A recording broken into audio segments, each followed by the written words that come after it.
Cécile est partie à Paris ce matin. À la Châtre, il a neigé. La route était blanche. Quand je l'ai déposée à la gare, Cécile était aussi blanche. J'ai dit à Cécile, tout ira bien. Cécile est partie pour 2 raisons. La première, c'est de pouvoir imprimer, de faire des essais avec les 4 cuivres qu'elle a préparés, de travailler avec son imprimeur, de mettre au point, de faire des retouches. L'autre raison, c'est d'aller regarder si elle ne se trouverait pas disponible en ce moment un lieu dans une maison à Paris, où on pourrait de temps en temps aller se réfugier. Un lieu où, lentement, petit à petit, avec les années qui vont passer, certainement on se repliera. Je lui ai dit que je crois que nous aurions intérêt à faire ça. Nous ne pourrons pas rester ici dans une ville où nous ne connaissons au fond personne. Ce n'est pas qu'à Paris nous ne connaissions beaucoup, mais ça reste quand même bien plus notre ville qu'ici. Alors il ne s'agit pas de préparer son enterrement. Il ne faut surtout pas penser que dans 1 an, dans 2 ans, non, pas du tout. Il faudrait savoir si ça peut se trouver. Ce que ça nous coûterait. Ce que ça représenterait pour nous. Elle va me téléphoner ce soir. Elle va me dire, j'ai regardé. Peut-être qu'elle me dira, je suis allé au bord de la Seine et j'ai regardé la Seine. Peut-être qu'elle dira, j'ai pas pu faire ce que tu me disais. Aller voir chez des gens comment c'est. Peut-être qu'elle dira, ne nous occupons plus de ça. Restons là où nous sommes. Peut-être que c'est la raison pour laquelle elle m'a laissé un petit mot sur la table. Le petit mot, il est très court. Le petit mot, c'est tout à fait Cécile. Après un si long voyage, tant de mers traversées, tant de ports éphémères, avec toutes les paroles entendues, lues, vécues, toutes ces choses pensées et accumulées, visa, laisser-passer validé, croire que l'on s'est installé enfin à demeure, et en être subitement expulsé, émigrant clandestin démasqué, refoulé sans bagage avec son faux passeport vers la pénombre de l'être sa seule patrie, d'où il émigrera encore vers quelque lointaine terre promise. Tout est là. Tout est là. Elle vit mal ce que l'on fait en ce moment un peu partout aux émigrants. Elle se retrouve ça. Mais quand elle dit en être subitement expulsé, moi je le ressens comme se croire expulsé d'ici, parce que je lui ai dit, on pourrait essayer de voir qu'est-ce qu'il y aurait, non pas ailleurs, mais vraiment là où toi tu as passé 20 ans de ta vie et là où moi j'ai aussi passé 20 ans. Un endroit où l'isolement ne nous pesera pas. On ne sait pas comment on va être. On ne sait pas. Mais tu ne serais pas expulsé. Je ne sais pas si quand elle rentrera demain, je lui dirai j'ai lu. Oui, ça je le dirai. Mais est-ce que j'essaierai d'étendre un peu et de dire est-ce que c'est ça que tu as voulu dire? Est-ce que tu fais à la fois des émigrants pourchassés et de ta vie et de ce que... Voilà, on a dit qu'on allait voir, comme on pourrait dire. Mais on ne peut pas dire la même chose. Ce n'est pas n'importe quoi, effectivement, que de se croire à demeure et en être subitement expulsé. Elle n'est pas expulsée. Elle pense à ceux qui le sont. Mais elle peut croire aussi que c'est comme si elle était expulsée de ne pas pouvoir rester ici parce que les autres sont des têtes de bois. C'est une forme d'expulsion. Ils nous expulsent en nous regardant et en ne nous parlant pas. J'ai pas besoin de faire d'efforts pour croire et comprendre que peut-être Cécile ne regardera pas grand-chose aujourd'hui. Elle aura des scrupules à rentrer chez les gens. Avoir un appartement vide ou avoir un appartement occupé. Le seul fait qu'elle rentre là, par sa présence, elle se sentira celle qui expulse. Peut-être que je n'aurais pas dû dire ça.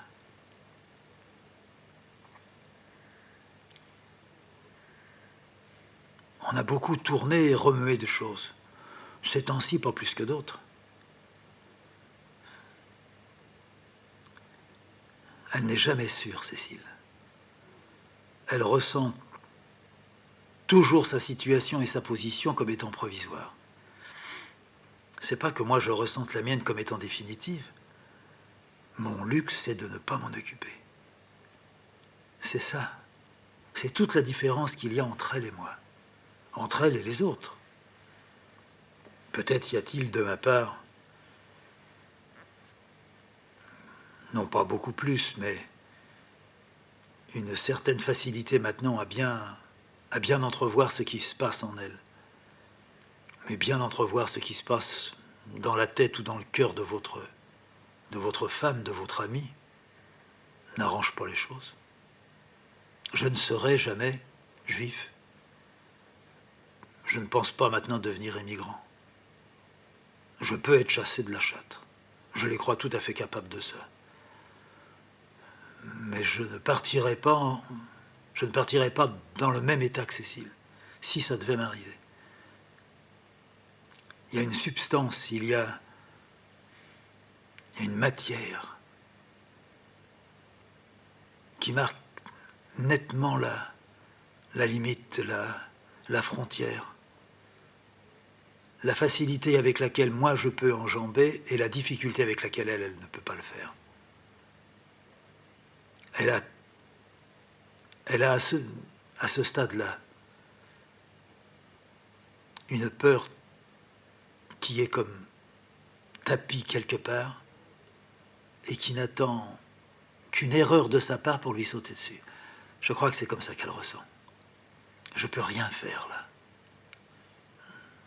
Même quand je parle, je vois que j'excède quelque chose.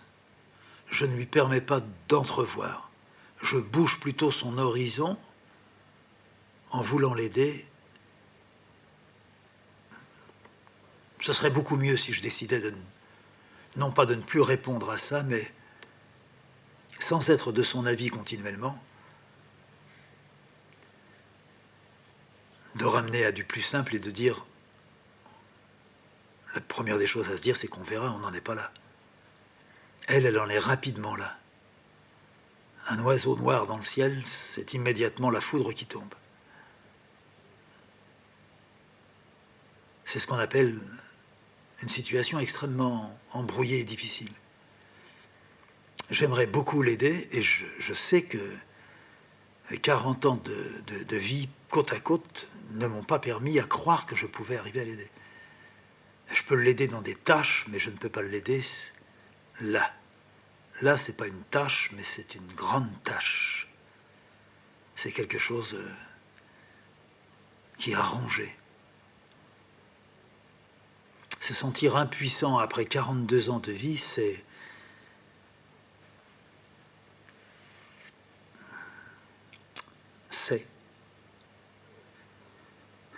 privé de moyens. Elle est privée de certains moyens, mais moi, je suis privé aussi de moyens que peut-être j'avais cru faciles à manier, faciles à contourner, faciles à remplacer. Eh bien non, tu t'es trompé. 42 ans après, elle peut effectivement me laisser une petite feuille blanche avec son écriture fine, bien écrit, droite, d'aplomb. Après un si long voyage. Oui, c'est vrai. Mais le voyage n'est pas terminé. Le voyage continue. Croire que l'on s'est installé. Est-ce que moi je crois que je suis installé? Pas du tout. Quand j'étais à la cour, j'étais sûr que j'y resterais pas. Au Cousa, ça je l'ai senti venir très vite. Et en arrivant à la chatte, j'ai vu que c'était en tous les cas pas le bout. Ça pourrait être au contraire très, très positif. Ben non, pour elle, ça ne l'est pas. Elle aurait voulu rester, mais pour rester, il aurait fallu que... Quel est le mot qu'il faudrait trouver là? Est-ce qu'elle n'est pas, Cécile, une errante? Et pourtant, elle ne l'était pas. Ou est-ce que c'est une véritable blessure que d'imaginer qu'elle puisse ne pas rester là où elle dit « je sens que tout pourrait recommencer ». Elle a perdu l'espoir d'avoir un endroit sûr. Elle n'a peut-être jamais eu cet espoir. Peut-être que de vivre avec un non-juif lui a fait croire quelque temps qu'elle allait non pas se laver, mais qu'elle allait trouver l'équilibre. Je ne lui ai pas donné cet équilibre-là. J'ai dû me rater quelque part. Hein.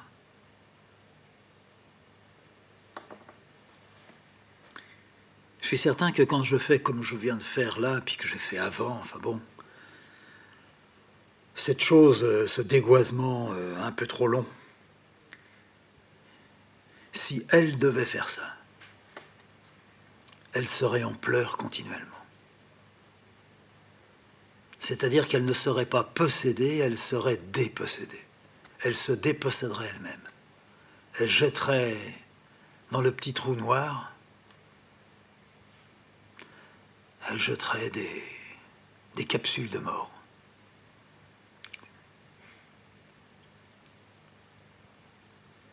C'est un joug qu'elle porte.